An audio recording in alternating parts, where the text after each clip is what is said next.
নমস্কার।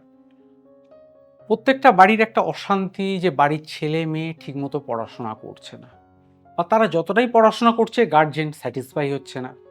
আবার বহু গার্জেনের একটা ভীষণ অভিযোগ, আমার ছেলে ভীষণ বদরাগী, আমার ছেলে ভীষণ অল্পতে রেগে যায়, ভীষণ জেদি। হঠাৎ তাকে একটা মুক্তো পড়িয়ে দিচ্ছেন। কিন্তু এটা আপনাদের খুব খুল্লা খুল্লা বলি, যে একটা মুক্তো বা একটা পান্না পড়লেই কখনো আপনার ছেলের জেদ রাগ কমে যাবে না। অ্যাস্ট্রোলজিটা এত ইজিয়েস্ট নয়।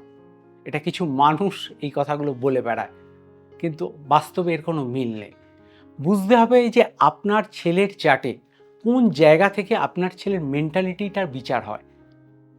আপনার ছেলের লগ্ন অনুযায়ী সেই লগ্নের পঞ্চম স্থান থেকে তার বুদ্ধির বিচার করা হয়, ষষ্ঠ স্থান থেকে তার মেন্টাল স্টেবিলিটি, আর নবম স্থান এবং সেই সময়কার দশা, অন্তর্দশা, প্রত্যন্ত দশা, এই সবগুলোকে একটা ব্যালেন্স অনুযায়ী তবে একটা প্রপার রেমেডিতে এলে তবে আপনার ছেলের কিন্তু এই জেদ, রাগ বা উচ্ছৃঙ্খলতা কন্ট্রোল হতে পারে।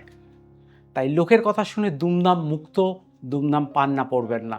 এতে পয়সা নষ্ট হবে, কাজের কাজ কিচ্ছু হবে না। তাই অভিজ্ঞ জ্যোতিষীর সঙ্গে পরামর্শ করে নিজের ছেলের চার্টে একটু প্রপারলি রেমেডি করুন। সুফল নিজেই হাতে হাতে বুঝতে পারবেন।